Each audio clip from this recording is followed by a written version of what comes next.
Back in 2007, when the R35 Nissan GT-R first launched in Japan, its facts and figures looked something from a dreamscape. Its hardware count was shocking. It seemed like Nissan might have gone a little too far, creating something fake and overly enhanced. My uncle, who owns a Nissan dealership, once said to me, "I've driven a lot of cars in my lifetime, but nothing scares me as much as this."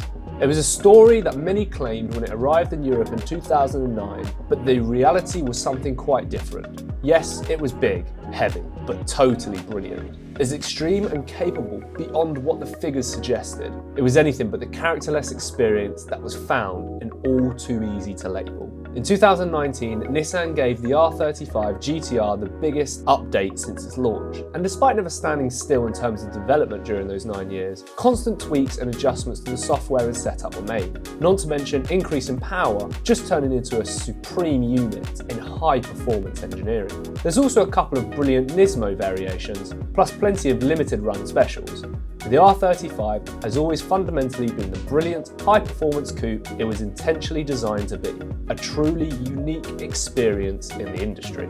The GT-R is far from subtle. Its big exterior makes it a very impressive road car, and while its 4 large tailpipes, big rear wing, and gaping mouth overstate its size. Those physical scopes do make its ultimate performance seem even more remarkable. That something so large can move at such a rate is constantly surprising. It received a defined facelift in 2017, softening its looks, which fits with the model's more comfortable boldness. The styling changes aren't just for aesthetics, though Nissan claimed to improve the cooling by increasing vents and openings without increasing drag. The GT-R Nismo features a much more aggressive aero pack, with a larger rear wing, more profound shoulders over the front wings and deeper front splitter. Spotting the difference between the old GT-R Nismo and the new 2017 model isn't easy. The biggest difference is the aggressive front splitter that makes it look like the GT3 car, and carbon slates venting the front wheel arches.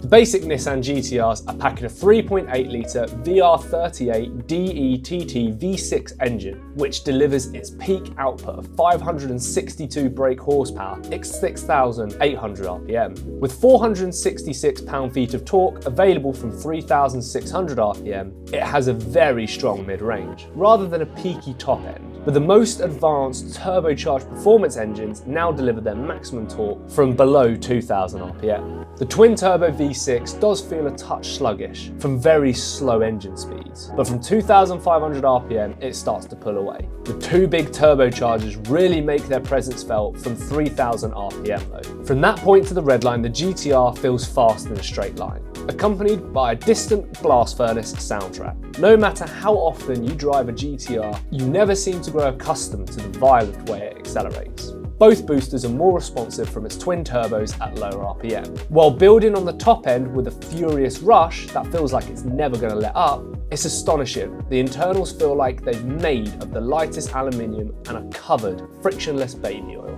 That rush is aided by the 6-speed twin-clutch gearbox and the flawless transmission of the 4-wheel drive system. Upshifts are lightning quick, while the downshifts, accompanied by an automated throttle blip, come in fast and hard. The very latest dual-clutch transmission might be smoother at low speeds, but the GT-R's gearbox never feels outdated when rippling through the ratios. In automatic mode, the box is a little less refined than the very best units, but this is down to its indifferent boldness, to needless clutch slipping. It just gets the job done. The complex drivetrain, which features a rear transaxle, meaning drive is sent rearwards to the gearbox before being split between the front and back axles by different drive shafts, used to grumble and charter at low speed. But that's now been banished in Nissan's focus on MVH for the standard models, although the Nismo reinstates this.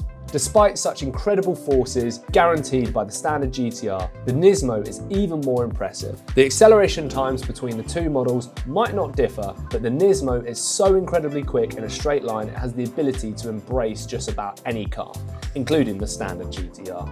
With each model year upgrade, the GT-R was made faster and faster. The MY17 version had 562 brake horsepower, 20 brake horsepower up on the previous version, yet despite the extra power Nissan claimed, it does the same run in 2.7 seconds of 0 to 62 miles an hour, with a top speed of 196. An advanced 4-wheel drive system A quick shifting twin clutch gearbox and an electronic launch control system ensure the GT-R accelerated at a staggering pace. No matter what the official figures might be, the GT-R is, as it was when it was new, a phenomenally quick car. Nothing else at this point, excluding a handful of ultra lightweight track day cars, offers such an impressive performance. You'll need to fork out over £160,000 on a Porsche 911 Turbo S to match the GT-R's straight line pace, for instance.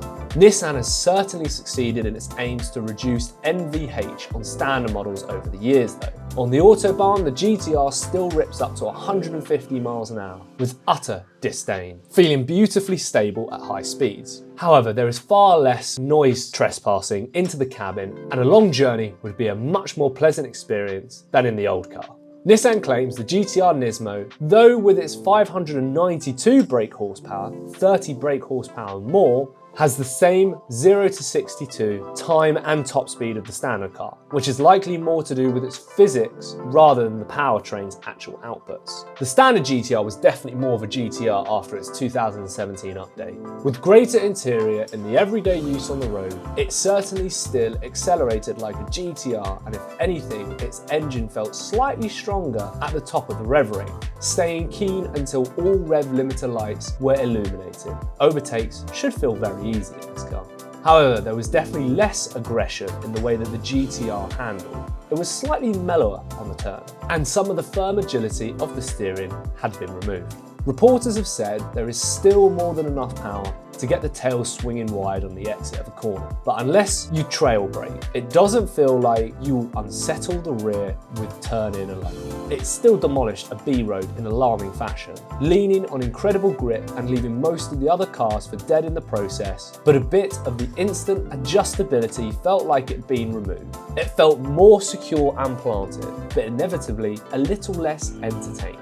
One notable sign that the 2017 GT-R shifted its focus is that it felt like the R setting was necessary when driving hard on the road. Previously, that would be unthinkable, with the normal settings being planted firm enough and the R settings usually only on the track. It grips, turns and stops like almost anything else, but its greatest talent is the level of engagement it portrays along with it. The hydraulic steering delivers a constant stream of feedback about how much grip the front tyres have, with the throttle, thanks to the engine's power response, gives you the ability to adjust the car's angle mid-corner. Slacken off the dampeners and there's a level of changeability to the way it attacks the road that felt impossible considering how well contained the body was. With such big speeds so easily accessible, the Nismo's ability of feeling 500 kg lighter than its curb weight made it a car you don't just drive fast, but can start to take liabilities with, pushing beyond its amazingly high limits with unnatural ease. Official stats of the Nissan GT-R were 16.6 miles to the gallon in the city and 32.1 MPG on the motorway, with an official combined figure of 23.9.